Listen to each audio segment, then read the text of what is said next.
Okay, so should Christians say namaste? In my opinion, no. And I would not say namaste if I'm not pressurized to. And this is it's not a direct pressure per se, but there is an indirect cultural pressure. And I'll tell you why you shouldn't say namaste. First of all, there is nothing inherently right. And because why I specifically use this word nothing inherently right, because it's always used the way it's nothing inherently wrong in saying namaste. No, there is inherently wrong in saying namaste. First of all, there is a problem in India that many things which have been part of the religion have been transposed from religion to culture in general, which is a very good thing if you are from that religion.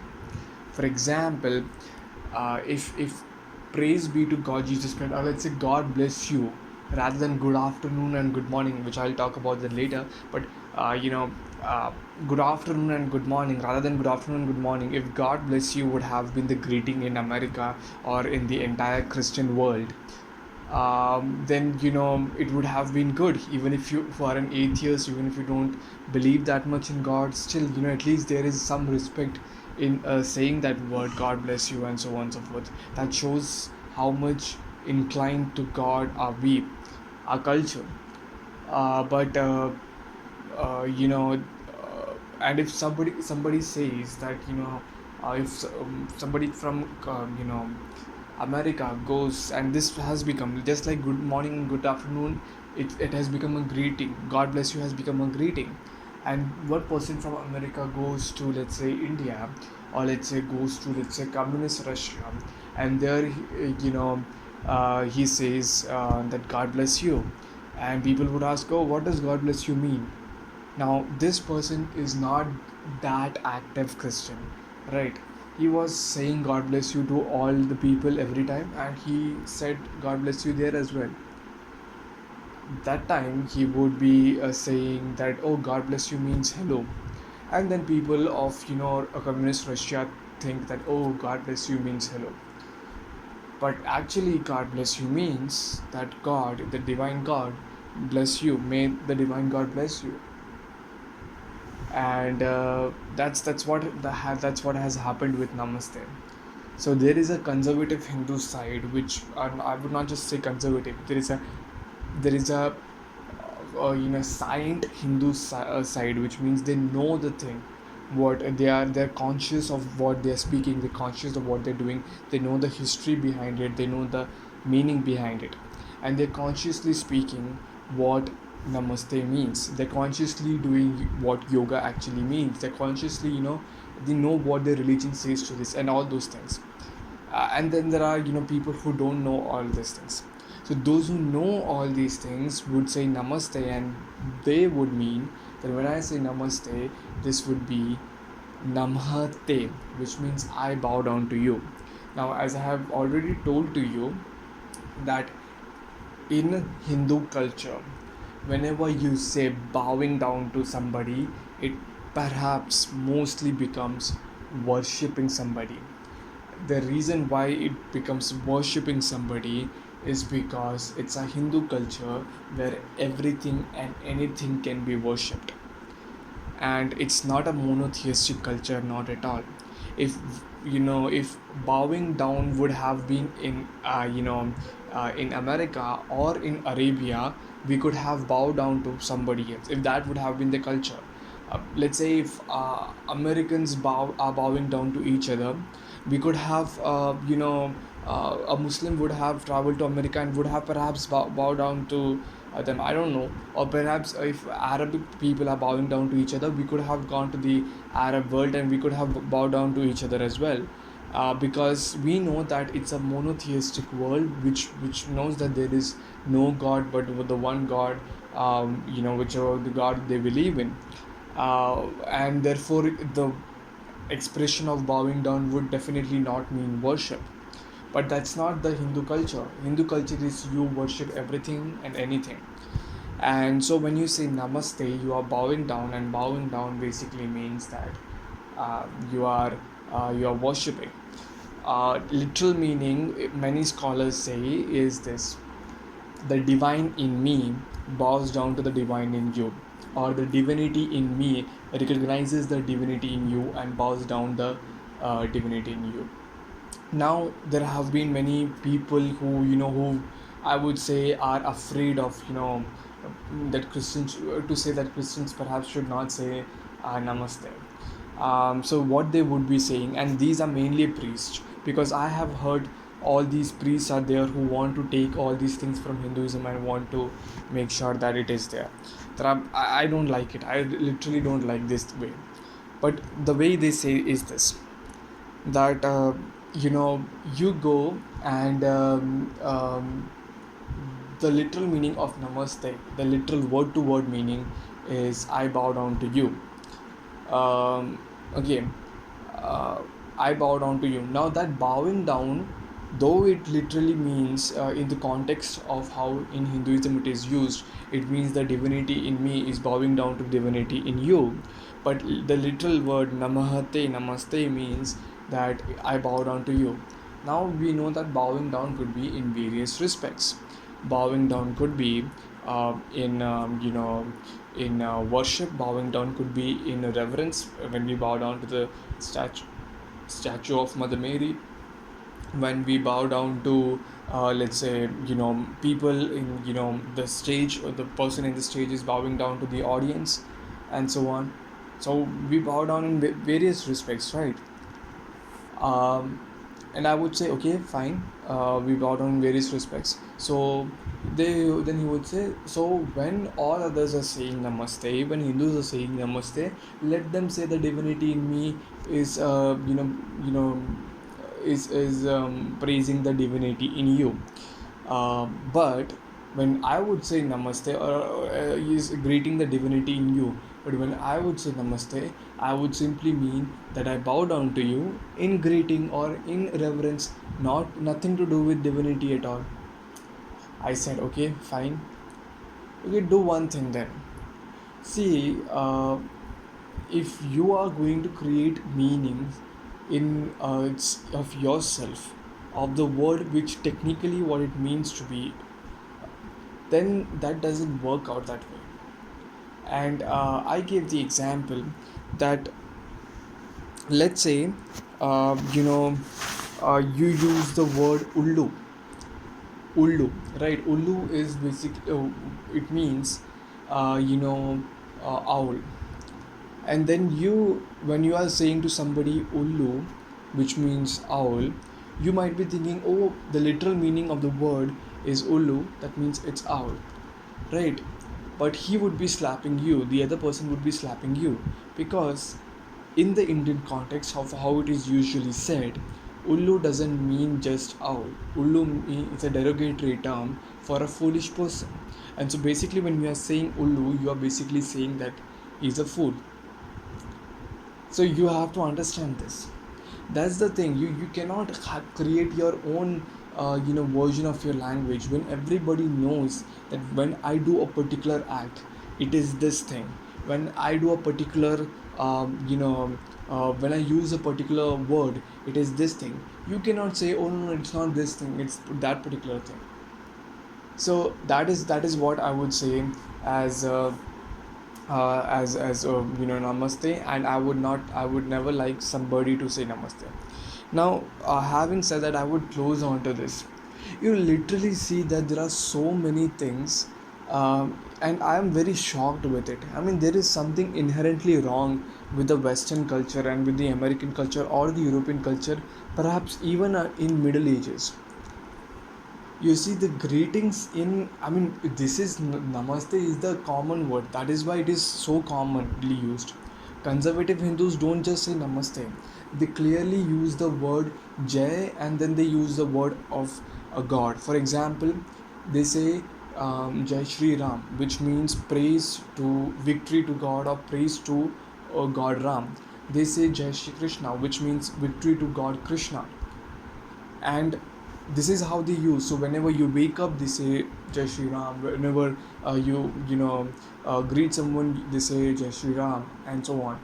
which means that they are always say always this saying the name of God and uttering the name of God, and even in greeting in each other they are remembering God, right? Even though they are worshipping a false god. But imagine this thing: why is not the Christian culture saying God bless you? Why is not the Christian culture saying may Jesus bless you? I'll tell you what the Indian culture learning from the Hindu culture has done. Indian Christian culture learning from the Indian Hindu culture has changed their own greetings. So whenever a Christian greets a Christian, usually they say Jai Yeshu, which means with praise to Jesus. So whenever two North Indian Christians meet, they always use the word Jai Yeshu. I mean, most of the Hindi speaking land, they would say Jai Masih or Jai Yesu. That means praise to Christ or praise to Jesus. Masiha means Christ and Yeshu means Jesus. So this is the thing. If you look at and this is very new invention, by the way. This is fairly new. 2000 years ago, from 2000 years ago, from thousands of years before, like 2000 years before, when Christianity came to Kerala, in the very southernmost tip part of India, from there on, the Syrian Christians came in, and the Christian community was there, founded in Kerala by Saint Thomas, and then afterwards, they developed their own culture, and much of the Kerala, a substantial part of Kerala's culture is the Christian culture. When usually Christians meet each other, and this is a thing, the elder or the younger one, there's always a younger elder relation, or the greater one and the lesser one. So it's always like this: the lesser one would say, the younger one would say, um, Isho മിശിഹായ്ക്ക് സ്തുതിയായിക്കട്ടെ, and the elder one would say, ഇപ്പോഴും എപ്പോഴും സ്തുതിയായിക്കട്ടെ. This is a normal greeting of two Christians in Kerala. Okay, especially this is famous in with if you're going to greet a priest. If you're going to greet a priest in Kerala, you are going to be greeting in this manner: Isho മിശിഹായ്ക്ക് സ്തുതിയായിക്കട്ടെ, and the priest would say, എപ്പോഴും എപ്പോഴും സ്തുതിയായിക്കട്ടെ. What does this mean? The younger one is saying, so you are saying basically that praise be to the Lord Jesus Christ. The other one is saying that the priest is saying, let this praise be now and forever.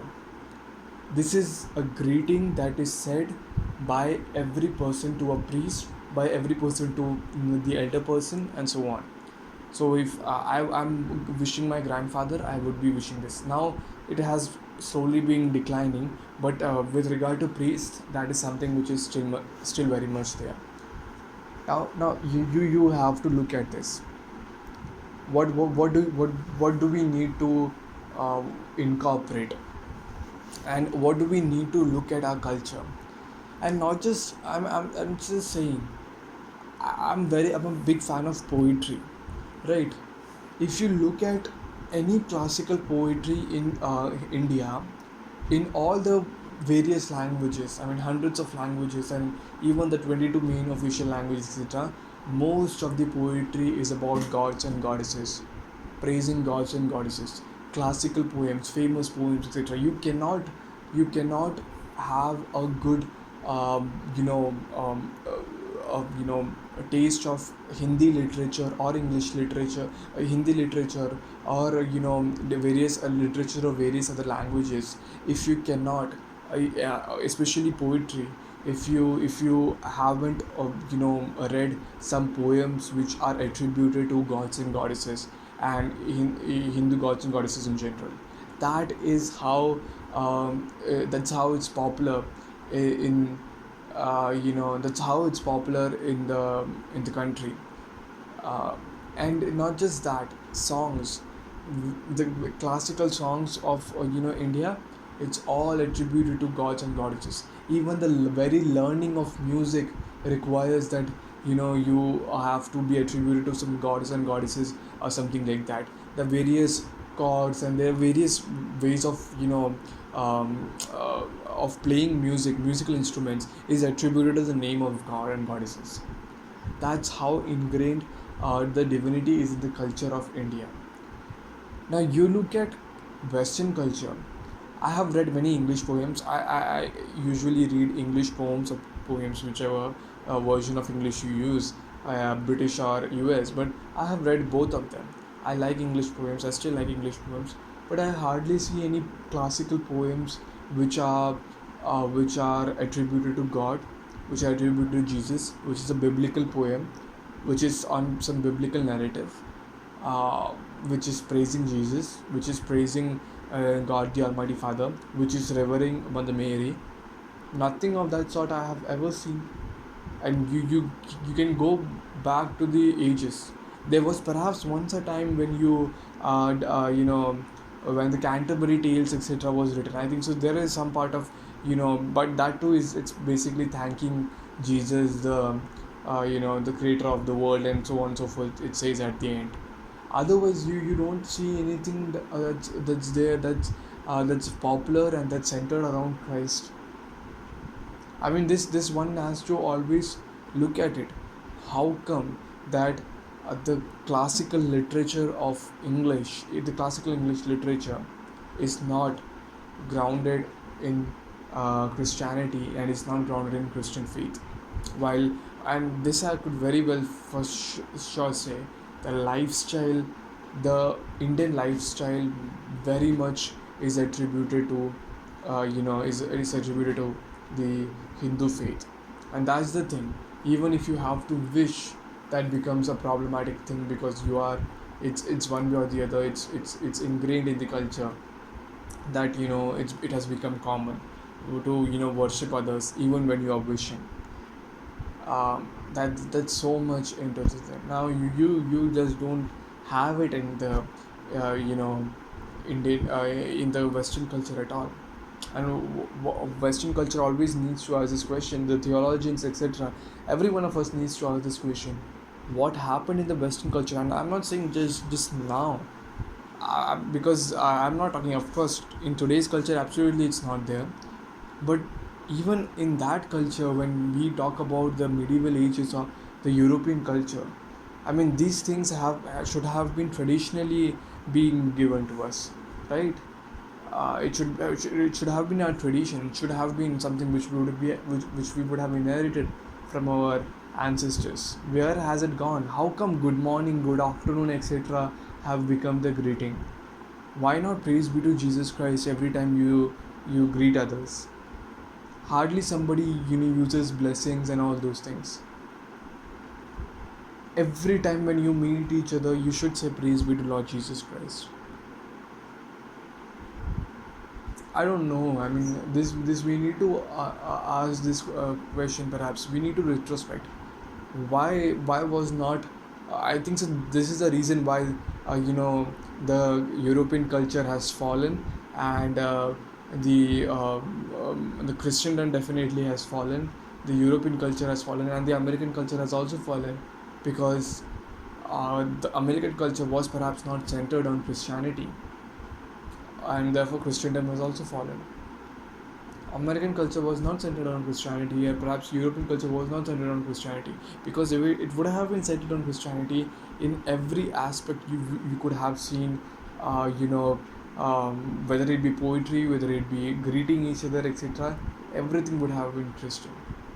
With regard to paintings, I could say there would be perhaps some leeway that you can give, because many masterpiece is actually um, you know um, is actually work, like for example especially sculpture and so on and so forth. But again, that's the only thing. uh, and otherwise it's more or less, and even then, the thing is this. And of course it's also how this culture views the early culture. Ask this: which painting is more famous, Mona Lisa or the Last Supper? Everybody would say Mona Lisa. Why Mona Lisa?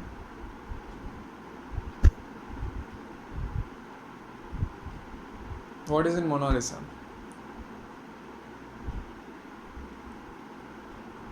I'll tell you what is not there. Jesus is not there in Mona Lisa. That's why it's greater than Last Supper in today's culture.